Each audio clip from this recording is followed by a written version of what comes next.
माझं अजूनही तितकंच ठाम मत आहे की उद्याला उदय सामंतांच्या महत्वाकांक्षा म्हणजे आता असणारी जी आमच्याकडनं घेतलेली जी शिवसेना आहे त्या शिवसेनेचा जर सिक्वल पुढचा काही असेल 2.0 शिवसेना आणि त्याचा हेड कोण असेल तर कदाचित त्याचं नायकत्व हे उदय सामंतांकडे असेल. बार्गेनिंग करायला शिंदे हे तितके सोपे नाहीत हे भाजपच्या लक्षात आलेलं आहे. बघा तुम्ही की इथे सगळे प्रॉब्लेम चालू होते. इकडे एकनाथ शिंदे एक बार्गेनिंग करत आणि इकडे संघर्ष करत होते. At the same time Uday Samant मात्र फडणवीसांच्या सोबत दावस मध्ये होते. उदय सामंत हे कधीही कुणालाही म्हणजे एवढ्या वाईट टीका गणेश नाईकांनी एकनाथ शिंदेवर केल्या. टॉप टू बॉटम सगळे शिंदेचे लोक अगदी शिंदेचा मुलगा सुद्धा श्रीकांत शिंदे सुद्धा गणेश नाईकांवर तुटून पडला. एकटे उदय सामंत आहेत की ज्यांनी गणेश नाईकांना काहीही उत्तर दिलं नाही. हे फार महत्वाचं आहे. अगदी अगदी अगदी ते भाजपच्या गुडबुक मध्ये राहतील आणि गरज पडली तर साहेब मी 20-25 आमदार काढून आणतो, मला उपमुख्यमंत्री करा, डिच करा, नाहीतरी मी सोपं आहे ना बार्गेनिंगला. शिंदेसारखा एवढा हार्ड बार्गेनर शोधण्यापेक्षा मी कधीही तुमच्यासाठी सबमिसिव्ह आहे हे उदय सामंत करू शकतात. आणि 2029 ला भाजपा सोबत घेणार नाही कोणाला याची दादांनाही कल्पना होती, याची शिंदेंनाही कल्पना आहे.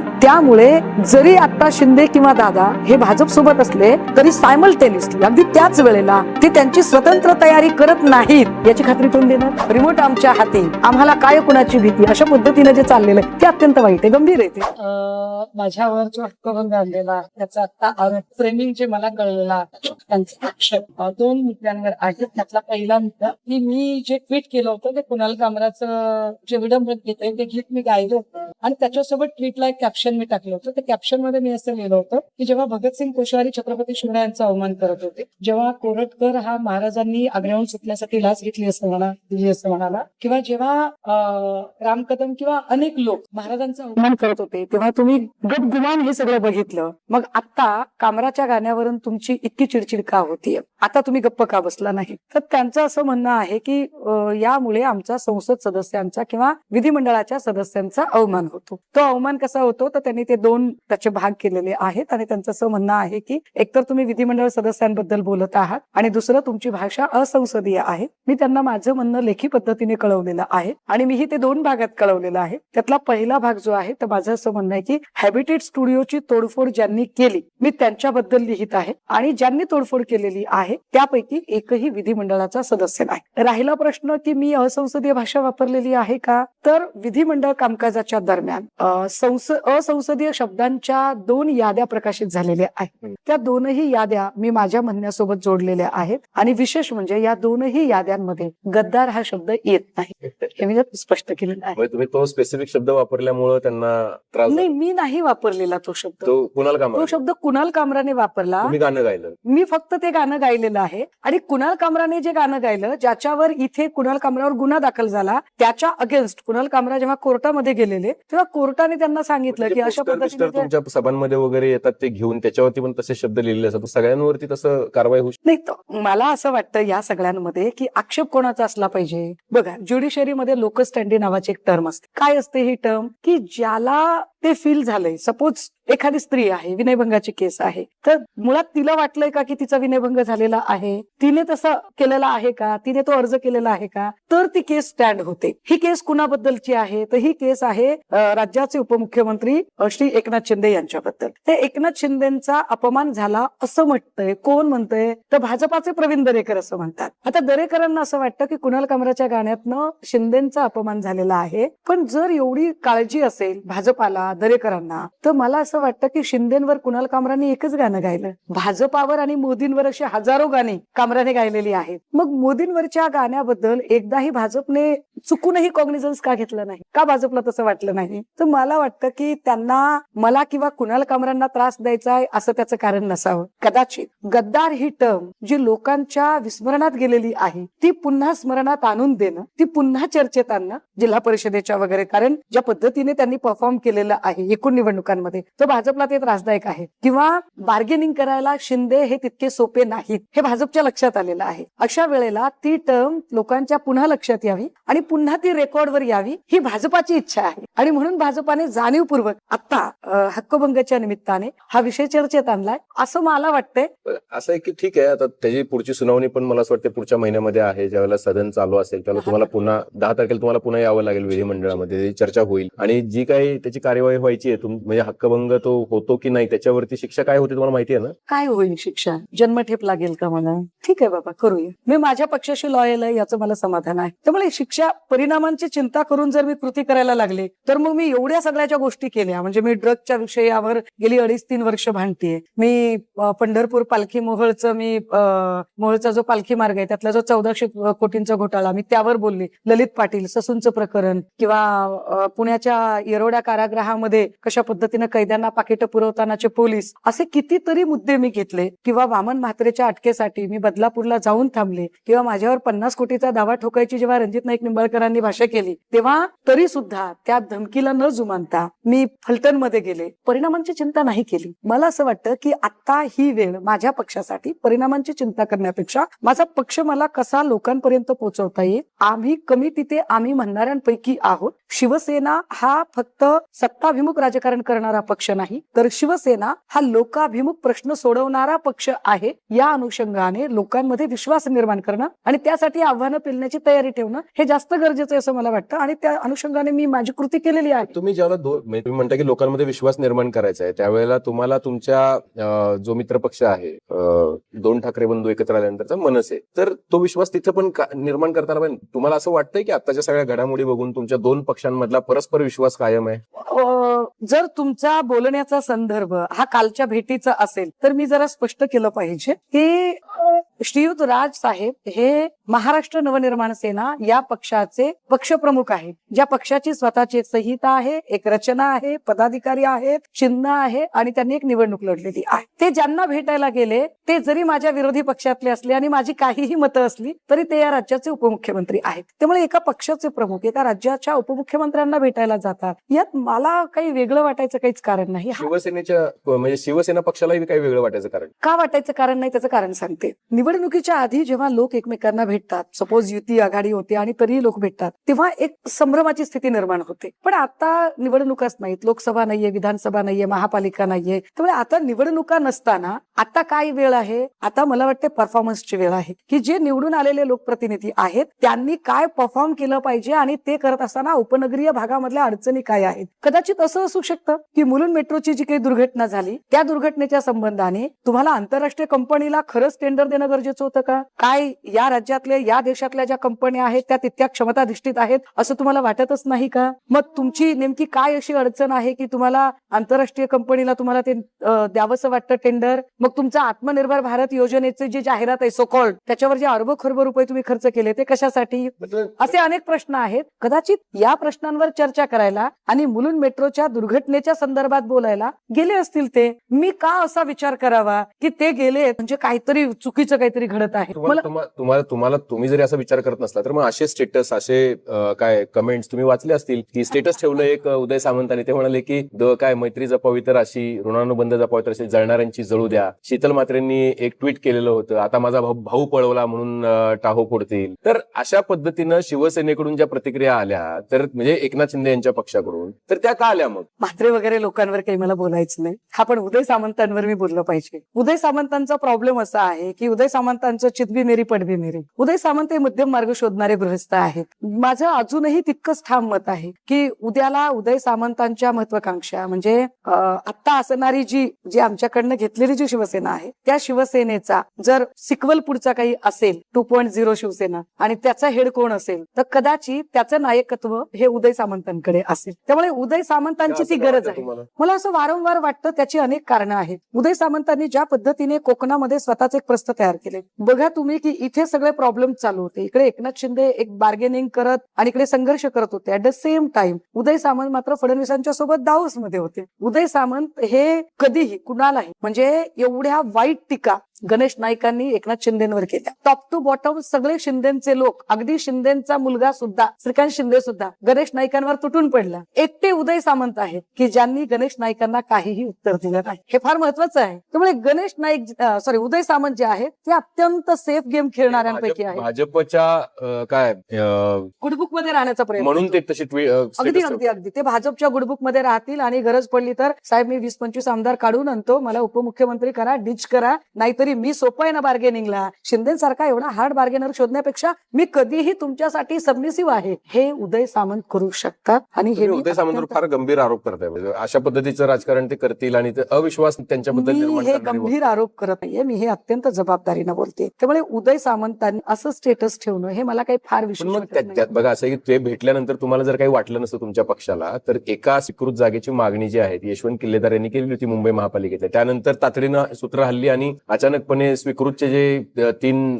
काय उमेदवार होते ते सुद्धा ठाकरेंनी ठरवून टाकले. ऐका, स्वीकृतचं काय करायचं आणि काय नाही करायचं, त्याचे प्रपोर्शन्स काय असतील, मला वाटतं तो सगळा अधिकार माझ्या पक्षप्रमुखांचा आहे, तो अबाधित आहे. आणि मनसे प्रमुख असतील किंवा शिवसेना प्रमुख असतील, या 2 प्रमुखांनी मिळून ते ठरवायचं आहे आणि तो अधिकार मी अबाधित ठेवते, मी त्यावर काही बोलत नाही. परंतु या एका गोष्टीवरून सुतावरून स्वर्ग गाठत या दोन्ही गोष्टी कुठेतरी इंटरकनेक्टेड आहेत असं म्हणणं हे मला वाटतं जरा धाडसाचं होईल. याचा काही फार संदर्भ आहे असं समजायचं काही कारण नाही. स्वीकृतचा काही संबंध नाही द्यायचा. मला नाही वाटत तसं. मग असं का बरं ट्विट एक स्टेटस संदीप देशपांडेंनी ठेवलेलं आहे. ते म्हणाले की कोत्या मनाच्या लोकांकडून स्वीकृतीची अपेक्षा नसावी. संदीप देशपांडे सातत्यानं प्रहार करतात शिवसेनेच्या नेत्यांवर. त्याच्यावर जसं मी काही लोकांना स्किप करते तसं मी तर स्किप करते, मी यावर नाही बोलत. पण कोत्या मनाचं म्हणून तुमच्या नेत्याला थेट त्यांनी काय अशा पद्धतीचं आव्हान दिलं आणि ते काल राज ठाकरेंच्या शेजारी त्यांच्या गाडीत प्रवास करत होते. काय बोललो यापेक्षा कोण बोललो याला फार महत्व असतं. मग तुम्हाला असं वाटतं की संदीप देशपांडे जी टीका करतात त्याला फार महत्व नाही तुमच्या पक्षाच्या लेखी? माझ्या पक्षाने काही गोष्टी ठरवून घेतलेल्या आहेत. माझ्या पक्षप्रमुखांनी आम्हालाही काही गोष्टी गाईडलाईन म्हणून सांगितलेल्या आहेत की आम्ही कुठे व्यक्त व्हायचं आणि किती व्यक्त व्हायचं आणि कोणत्या शब्दात व्यक्त व्हायचं याची चौकट आमची ठरलेली आहे. पण बघा असं की संदीप देशपांडेंनी ही टीका करायला सुरुवात कुठून झाली, तर इथून झाली की ज्या पद्धतीच्या घडामोडी कल्याण डोंबिवलीमध्ये घडल्या. कल्याण डोंबिवलीमध्ये काय राज ठाकरे यांच्या नगरसेवकांनी एकनाथ शिंदे यांच्यासोबत जाणं पसंत केलं, तिथं सत्ता स्थापन केली. त्याच्यानंतर संजय राऊतांनी टीका केली की विकले गेलेले नगरसेवक आहेत, अमुक आहेत, ढमुक आहेत. हे सगळं झालं. मग त्याच्यानंतर चंद्रपूरमध्ये एक एपिसोड घडला. चंद्रपूरमध्ये भाजपसोबत ज्यांच्यासोबत तुम्ही गेले 3 वर्ष निकराचा लढा देताय, ज्यांनी तुमचा पक्ष चिन्ह स्वतःकडे घेतलं, त्या पक्षासोबत तुम्ही गेलात आणि त्याच्यानंतर मग ते म्हणाले की तुमचं ते कल्याण डोंबिवली आहे आणि आमचं ते चंद्रपूर, असं कसं काय चालणार? तर हा प्रश्न तर व्हॅलिड आहे ना. नाही, असा प्रश्न त्यांनी विचारणं स्वाभाविक आहे, मी ते समजू शकते आणि नक्की त्यांच्या त्या प्रश्नाचा मी आदरही करते. फक्त अडचणी काय आहेत की 2 ठिकाणची स्थिती खरंच वेगळी होती. विशेषतः चंद्रपूर मधली स्थिती जी होती ना, आमचं फर्स्ट प्रायोरिटी ज्याला प्रथम प्राधान्यक्रम म्हणतो आपण, तो प्रथम प्राधान्यक्रम हा आमचा काँग्रेसच होता.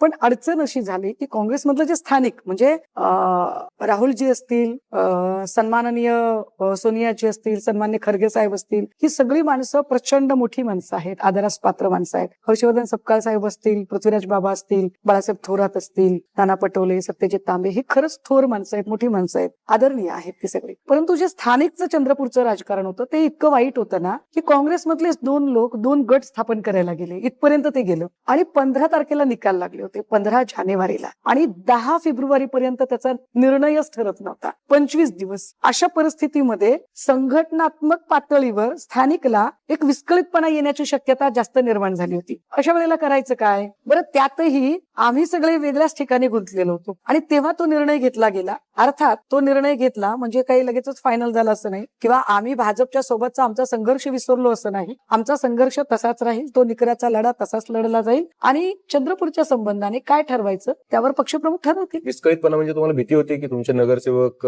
त्यांनाही आमिष दिली जातील, त्यांनाही प्रलोभन दिली जातील, त्यांना तुमच्यापासून दूर झाले, तसे प्रयत्न झाले, परंतु हल्ले नाही नगरसेवक, हेही महत्वाचं. तसे प्रयत्न सगळे काँग्रेसकडून झाले का भाजपकडून झाले? तसे प्रयत्न अनेक ठिकाणाहून झाले, अनेक ठिकाणावरून, म्हणजे दोन्ही बाजू. आता काय आहे की घटना घडून गेली, त्यामुळे आता त्यावर काय बोलणार. ते म्हणाले की बघा चंद्रपूरमध्ये तुम्ही ज्या पद्धतीची रचना केली तर तुम्ही आमच्यावरती टीका करू शकत नाही. तुम्ही ज्यावेळेला 50 खोक्यांचे पुरावे द्याल त्यावेळेला आम्ही 1 कोटीचे पुरावे देऊ.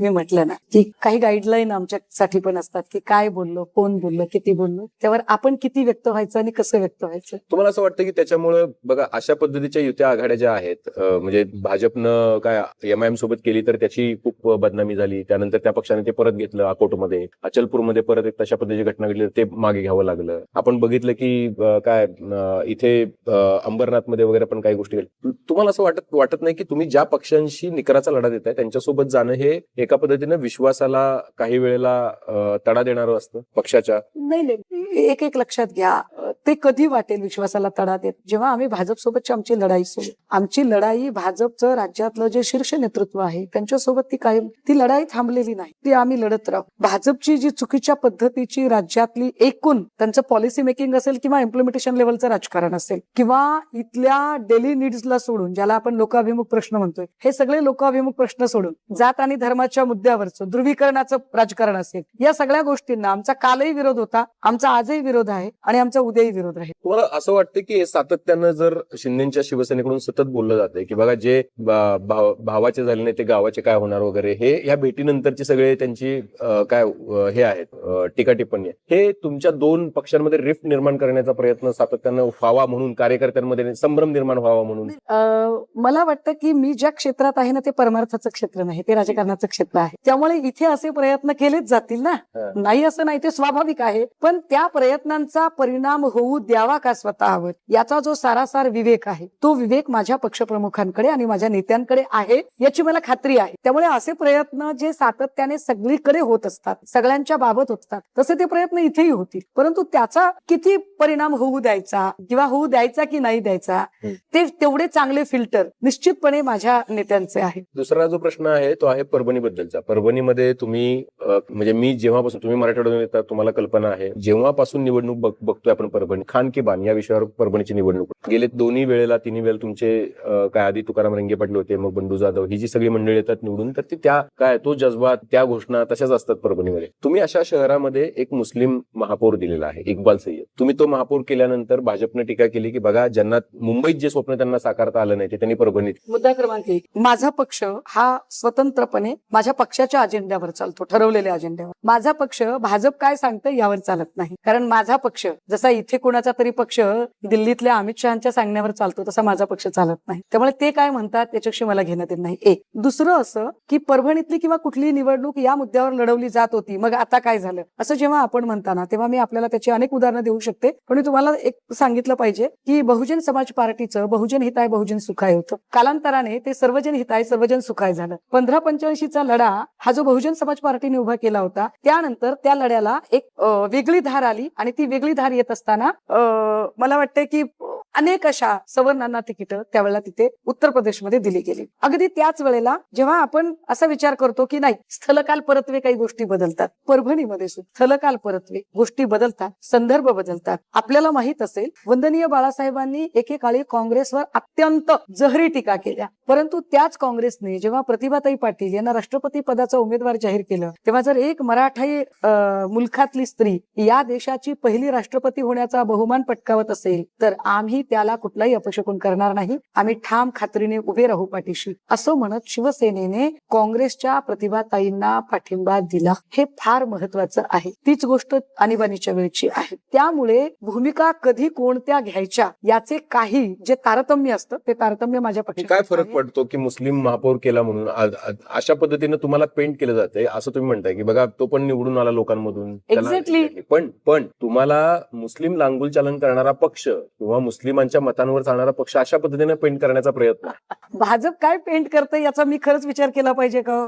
ऑब्व्हियसली, कारण तुमचा लढा त्यांच्याशी आहे, परसेप्शन आणि नॅरेटिव्ह. ऐका ना, ज्या भाजपला, म्हणजे आता मी हार शब्द मला वापरायची इच्छा नाहीये, पण ज्या भाजपला अजूनही एप्स्टीनवर तोंड दाखवायला जागा नाहीये, ज्या भाजपला का ट्रेड डील झाली यावर अजूनही स्पष्टीकरण देता येत नाहीये, ज्या भाजपला सीज फायरचं नेमकं स्पष्टीकरण देता येत नाहीये, ज्या भाजपाबद्दल स्वतः एवढा नरेटिव्हचा गोंधळ झालेला आहे, आणि ती भाजपा आम्हाला ठरवणार. माझं काय म्हणणं आहे त्याच्यामध्ये, मी आधी मांडलं परत एकदा मांडते की काय सय्यद इक्बाल निवडणुकीत नव्हता का? तो निवडून आला नाही का? तो बहुमत प्राप्त पक्षाचा नेता नाहीये का? तो कुठल्या तरी ईडी सीबीआयच्या घोटाळ्यातला आहे का? तो खंडणीखोर आहे का? तुम्ही जसे नवाब मलिकांवर आरोप केले होते तसे आरोप सय्यद इक्बाल इक्बालवर झालेले आहेत का? तुम्ही जसे छगन भुजबळांवर आरोप केले होते तसे इक्बालवर आरोप आहेत का? तुम्ही जसे पवारांवर आरोप केले तसे त्याच्यावर आरोप आहेत का? कोणते आरोप आहेत सय्यद इक्बालवर? काय सय्यद इक्बालचं नाव एप्स्टीन फाईल मध्ये आलेलं आहे का? काय म्हणजे सय्यद इक्बाल हा कुठल्या तरी देशद्रोही संघटनेचा म्होरक्या आहे का? सय्यद इक्बाल कुठल्या तरी बॉम्बस्फोट प्रकरणाचा आरोपी आहे का? नेमकं काय? नेमका तुमचा विरोध कशासाठी आहे?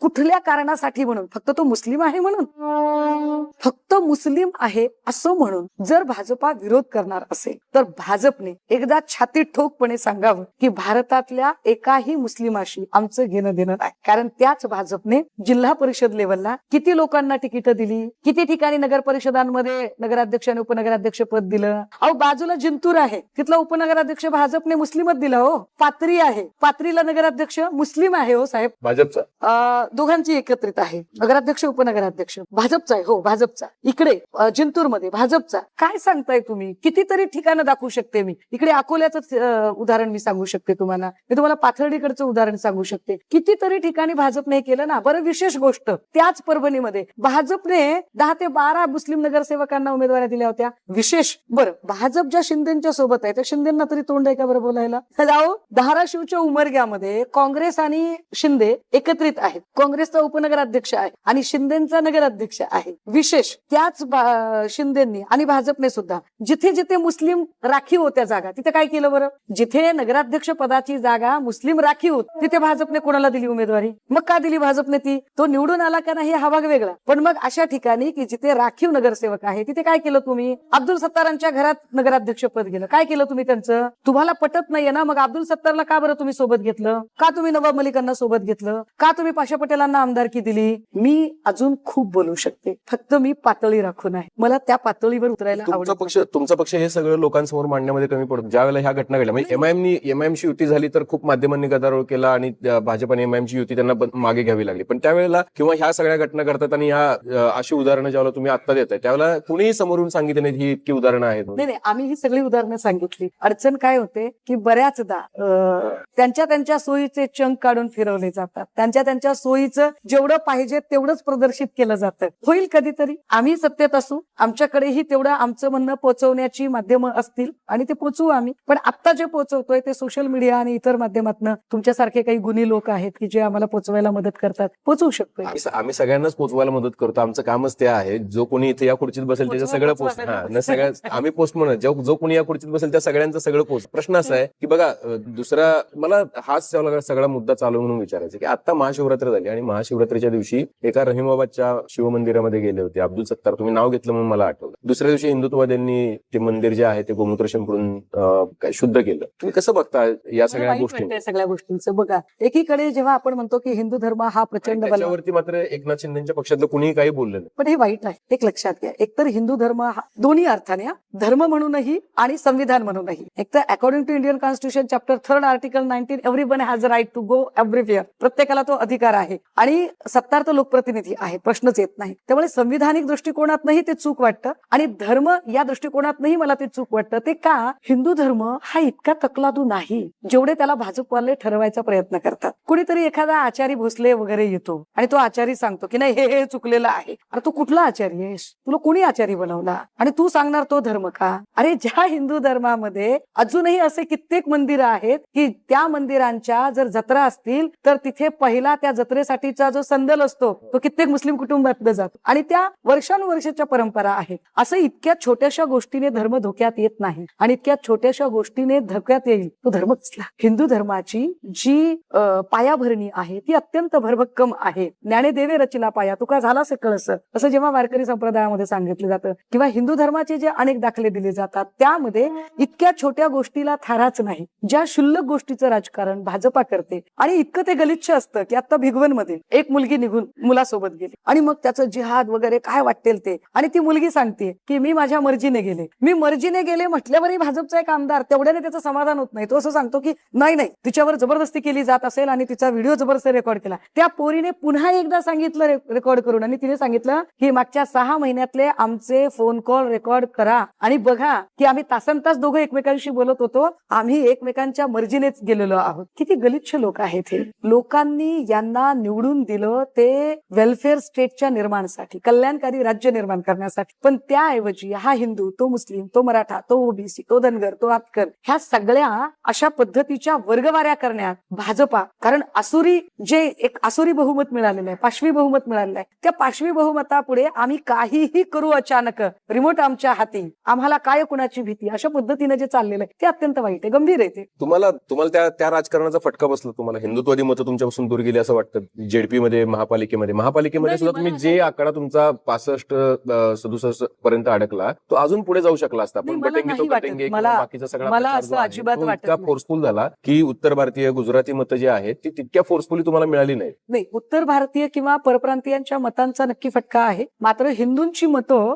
आम्हाला मिळाली नाही असं मला अजिबात वाटत नाही. कारण बघा, लालबाग वगैरेचा जो एरिया आहे किंवा काय म्हणता येईल की जिकडे आपण लालबागचा राजा म्हणवतो आणि हा सगळा जो पट्टा आहे, महालक्ष्मीचा पट्टा असेल, ह्या सगळ्या पट्ट्यात आम्हाला फार चांगली मतं मिळाली. मनसेसोबत असल्यामुळे तुम्हाला त्याचा जरा प्रॉब्लेम झाला की परप्रांतीयांनी तुमच्यापासून जरा नाही, असं आपण नाही म्हणू. मला असं वाटतं की एकदा आपण जेव्हा मैत्री करतो तर त्यावेळेला आपण नफा नुकसान या सगळ्या गोष्टी बाजूला ठेवून निखळ मैत्री निभावली पाहिजे आणि मनात कुठलेही किंतु परंतु नाही ठेवले पाहिजे. की महाविकास आघाडी आहे का आता अस्तित्वात महाराष्ट्रामध्ये? तुम्हाला नाही असं का वाटते? कारण की शरद पवार यांचा पक्ष जो आहे तो विलिनीकरण होणार इथपर्यंत आलेला होता. आता सगळ्या नाही, चर्चा पण ओपन झालेल्या पवारांचा पक्ष विलिनीकरणाच्या उंबरठ्यावर आला, हे सगळं ठीक आहे. दादा जाण्याच्या 1.5 महिने आधी मला वाटतं पवारांच्या पक्षाचे एक प्रवक्ते होते, मला आता त्यांचं नाव डिस्क्लोज करायचं नाहीये, आणि त्यांचा मला फोन आला की ताई आमची वायसीएमला मीटिंग आहे आणि सुप्रियाताईंनी बोलावली. तर कशासाठी मीटिंग आहे? तर ते म्हणाले की ताई आमचं मर्जरचं चाललेलं आहे आणि त्यामुळे पण आमच्यातला एक वर्ग आहे की जो म्हणतो की मर्जर नको, आपण जसे आहे तसे राहू. तर म्हटलं मर्जर का नको?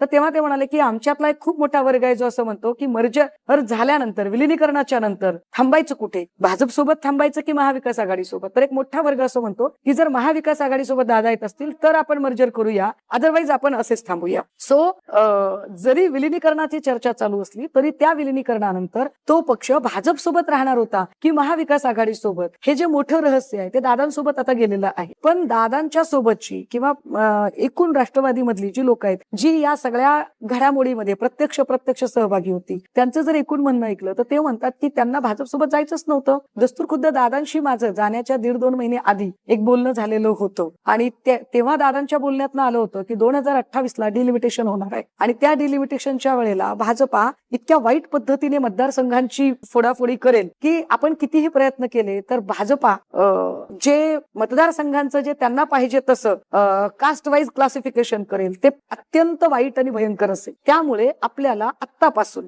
आणि 2029 ला भाजपा सोबत घेणार नाही कोणाला, याची दादांनाही कल्पना होती, याची शिंदेनाही कल्पना आहे. त्यामुळे जरी आता शिंदे किंवा दादा हे भाजप सोबत असले तरी सायमल्टेनियसली अगदी त्याच वेळेला ते त्यांची स्वतंत्र तयारी करत नाहीत याची खात्री कोण देणार? ते त्यांची स्वतंत्र पण एक वेगळं बेट आखत आहेत. मी हा प्रश्न यासाठी विचारला की आता राज्यसभेच्या ज्या काही 7 जागा आहेत त्या सगळ्या आता रिक्त होत आहेत एप्रिलमध्ये आणि नोटिफिकेशन निघालेलं आणि चर्चा चालू झालेली आहे. तर शरद पवारांच्या बद्दलचं वक्तव्य संजय राऊतांनी केलं, म्हणून मी विचारलं की तुम्हाला तो विश्वास आहे का की शरद पवारांचा पक्ष महाविकास आघाडीमध्ये आहे? नाही, एक लक्षात घ्या की आता राज्यसभेचं जे एकूण संख्याबळ आहे, we are the 4th single largest part in alliance. आमच्याकडे 20 नंबर आहेत, काँग्रेसकडे 16 नंबर आहेत आणि राष्ट्रवादीकडे 10 नंबर आहेत. जर संख्याबळ म्हटलं तर पहिला क्लेम आमचा आहे. परंतु एकूण नेत्यांमध्ये सध्याचे ज्येष्ठ नेते म्हणून पवार साहेबांची इच्छा काय आहे यावर बोलणं काय हरकत आहे? तुम्हाला असं वाटत नाही की पवार साहेब ज्येष्ठ आहेत म्हणूनच आता त्यांचं वय 86 आहे आणि आता आजारपण आणि शारीरिक मर्यादा पण अनेक गोष्टी आहेत आणि म्हणून ते थांबणार पण होते असं सांगितलं जात होतं त्यांच्या पक्षाकडून की पवार साहेब थांबणार होते मर्जर नंतर. लढणाऱ्या लोकांमध्ये, काम करणाऱ्या लोकांना संधी मिळावी अशा काळामध्ये, तर तुमच्या पक्षाचा जर क्लेम असेल तर तुम्हाला वाटत नाही की अशा लोक, म्हणजे तुम्ही काय राजकीय गणित जुळवण्यापेक्षा तुमच्या पक्षाकडून जी लोक लढणारी आहेत त्यांना तुम्हाला संधी दिली पाहिजे? मला वाटतं की राज्यसभेच्या संबंधाने मी जसं म्हटलं की संख्याबळ आहे आणि पहिला क्लेम आमचा ठरतो. मात्र पहिल्यांदा तर 3ही पक्ष कदाचित पवार साहेबांचं काय म्हणणं आहे याचा विचार निश्चितपणे करतील आणि पवार साहेबांनी जसं आपण म्हटलं की सपोज तू त्यांना नाही लढायचं किंवा त्यांना पुढे कंटिन्यू नाही करायचं आणि ठीक आहे आता की जी कोणी लढणारी आहेत किंवा ज्यांच्यामध्ये ती एक उर्मी आहे संघर्षाची, अशी संघर्षाची उर्मी असणाऱ्या लोकांना आपण पुढे स्थान देऊया या संबंधाने, तर त्यावेळेला निश्चितपणे जसं आदित्य दादांनी काल सांगितलं की होय माझा पक्ष या संबंधाने बोलेल. मला वाटतं की येणाऱ्या 2-4 दिवसामध्ये काँग्रेसचे नेते, आमचे नेते, राष्ट्रवादीचे नेते हे सगळे निश्चितपणे एकत्रित बसतील आणि त्यामध्ये ऑब्व्हियसली मी माझ्या पक्षाची कार्यकर्ता आहे म्हटल्यावर मला माझ्या पक्षाला ती जागा मिळावी असं वाटणं वाटणं फार स्वाभाविक आहे की होय, आमचे जर शिवसेनेच्या जर 20 जागा असतील तर आम्हाला राज्यसभेमध्ये ती जागा मिळावी, ती संधी मिळावी माझ्या पक्षाला. मी हा प्रश्न कधी तुमच्या डोक्यात आला होता का की तुम्ही अशा पद्धतीने, आता प्रियंका चतुर्वेदी त्या जागी आहेत, त्याही महिला आहेत, महिलांना संधी शिवसेनेने याच्या आधी दिलेली आहे, त्याच दुपारी उद्धव साहेबांना भेटल्या, कदाचित त्या संदर्भाने भेटल्या असतील, कल्पना नाहीये कशासाठी भेट. तुम्हाला कधी असं वाटलं नाही की आपण अशा पद्धतीनं सदनामध्ये जाण्यासाठी प्रयत्न करावा, किंवा तुमची इच्छा नाही अशा पद्धतीनं हे करण्याची? मला असं वाटतं दादा की या सगळ्यांच्या संबंधाने मी माझे सगळे निर्णय घेण्याचे अधिकार हे माझ्या पक्षप्रमुखांना दिले पाहिजेत. मी या पक्षासाठी काय करू शकते याचा मी आराखडा माझ्या पक्षासमोर मांडला पाहिजे. मी माझ्या पक्षाची खूप ऋणी आहे की माझ्या पक्षाने मला गेल्या 3-4 वर्षात स्वतःला सिद्ध करण्याची संधी दिली. महाप्रबोधन यात्रेसारखा एक अत्यंत फार चांगला प्रोजेक्ट मला त्यांनी राबवायला दिला. सिद्ध करण्याची चला तुमच्या तोंडात तूप साखर. परंतु मला वाटतं की हा सगळाच्या सगळा निर्णय हा माझ्या पक्षप्रमुखांचा निर्णय आहे. त्यामुळे पक्षप्रमुख काय ठरवतात की त्यांना काय वाटतं की राज्यसभेची नेमकी गरज काय आहे किंवा विधान परिषदेची गरज काय आहे, त्याच्यासाठीचा अधिकाधिक क्षमताधारक कोण असेल आणि तो क्षमताधारक तिथे जाण्यास योग्य आहे का. तर मला वाटतं की आमच्या सगळ्यांच्या पेक्षा मला काय वाटतं, प्रियंकाजींना काय वाटतं किंवा अजून जे कोणी असतील या सगळ्यांना काय वाटतं यापेक्षा पक्षप्रमुखांना काय वाटतं हे जास्त महत्वाचं आहे. आणि पक्षप्रमुख ठरवतील, ते काय ठरवतील ते बघूया. चला ठीक आहे, अजून 3 वर्ष निवडणुका नाहीयेत आणि मधल्या काळामध्ये ही सगळ्यात मोठी संधी असणार आहे. त्यामुळे याबद्दल चर्चा पण खूप अधिक आहे, कारण की एवढ्या मोठ्या लॉटनी जागा, 37 जागा देशभरातून, 7 जागा महाराष्ट्रातून भरल्या जाणार, 1 जागा महाविकास आघाडीच्या वाट्याला येणार आहे आणि ती पूर्णतः निवडून येऊ शकणारी जागा आहे. त्यामुळे याबद्दलची चर्चा पण खूप होती. पण अर्थात राज ठाकरे आणि उद्धव ठाकरे यांच्यामध्ये नेमकं काय चाललंय याच्याबद्दल लोकांना फार उत्सुकता होती, कारण संदीप देशपांडे जे रोज ट्विट करतात किंवा स्टेटस ठेवतात किंवा वक्तव्य करतात, त्यामुळे 2 ठाकरे बंधूंमध्ये पुन्हा मिठाचा खडा. खूप बोलतायत पण त्याच वेळेला अविनाश जाधव शांत आहेत. मग म्हणजे आपण एका माणसाचा विचार करतो तेवढा दुसरा माणूसही तेवढाच शांत आहे, त्याचा का बरं विचार होऊ नये, असंही होऊ शकतं ना.